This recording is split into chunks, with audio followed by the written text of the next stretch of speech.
ചൈനയിൽ പ്രചരിക്കുന്ന ഹ്യൂമൻ മെറ്റാന്യൂമ വൈറസിൽ പരിഭ്രാന്തി വേണ്ട എന്ന് ഇന്ത്യയുടെ ആരോഗ്യ വിഭാഗം ഡയറക്ടർ ജനറൽ അതുൽ ഗോയൽ. അണുബാധകൾക്കെതിരെ പൊതുവായ മുൻകരുതലുകൾ സ്വീകരിക്കാനും നിർദ്ദേശം. നാഷണൽ ഡെസ്കിൽ നിന്നും ലക്ഷ്മി ബാലചന്ദ്രനാണ് വിവരങ്ങളുമായി ചേരുന്നത്. ലക്ഷ്മി, കോവിഡ് മഹാമാരി ഉണ്ടാക്കിയ പ്രശ്നങ്ങൾ, അതിനെ നമ്മൾ അതിജീവിച്ചതൊക്കെ നമുക്ക് എത്രമാത്രം കഷ്ടതകൾ നിറഞ്ഞൊരു കാലഘട്ടമായിരുന്നു എന്ന് നമുക്കറിയാം. അപ്പോൾ വീണ്ടും അത്തരത്തിലുള്ള ഒരു വൈറസ് ബാധ എന്ന് പറയുമ്പോൾ വലിയ തരത്തിലുള്ള ആശങ്കയുണ്ടാകും. ഇക്കാര്യത്തിൽ എന്താണ് ഇന്ത്യ പറയുന്നത്? വിവരങ്ങൾ.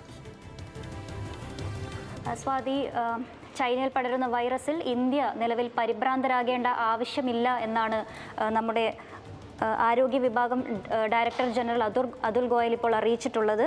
അതായത് സമൂഹ മാധ്യമങ്ങളിൽ ഇപ്പോൾ വ്യാപകമായി ഇതിനെക്കുറിച്ചുള്ള പ്രചാരണങ്ങളൊക്കെ നടക്കുന്നുണ്ട്. ചൈനയിൽ വൈറസ് കോവിഡിന് ശേഷം ഇത്രയും ഒരു മഹാമാരി ഉണ്ടാകാനുള്ള സാധ്യതയെക്കുറിച്ചൊക്കെ ഭീതി പടർത്തുന്ന രീതിയിലുള്ള വാർത്തകളൊക്കെയാണ് ഇപ്പോൾ സമൂഹ മാധ്യമങ്ങളിലൊക്കെ വരുന്നത്. ഇത്തരം വാർത്തകളിലൊന്നും നമ്മൾ പരിഭ്രാന്തരാകേണ്ട ആവശ്യമില്ലെന്നാണ് ഇപ്പോൾ നമ്മുടെ സർക്കാർ അറിയിച്ചിട്ടുള്ളത്. ഇന്ത്യയിൽ ഇതുവരെ ഈ രോഗം അല്ലെങ്കിൽ ഈ വൈറസ് ഇതുവരെ ഇന്ത്യയിൽ റിപ്പോർട്ട് ചെയ്തിട്ടില്ല.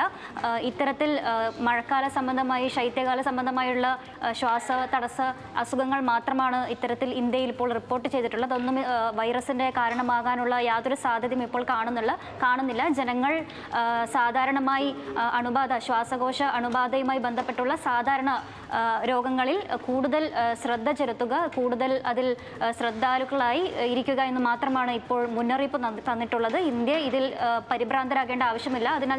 അതുപോലെ തന്നെ ചൈനയുടെ ഭാഗത്തു നിന്നും രാജ്യം ഇതുവരെ ഇത് റിപ്പോർട്ട് ചെയ്തിട്ടില്ല. അതായത് ഒരു ഔദ്യോഗിക സ്ഥിരീകരണം ഉണ്ടായിട്ടില്ല ചൈനയിൽ വൈറസ് പടരുന്നതുമായി ബന്ധപ്പെട്ടിട്ട്.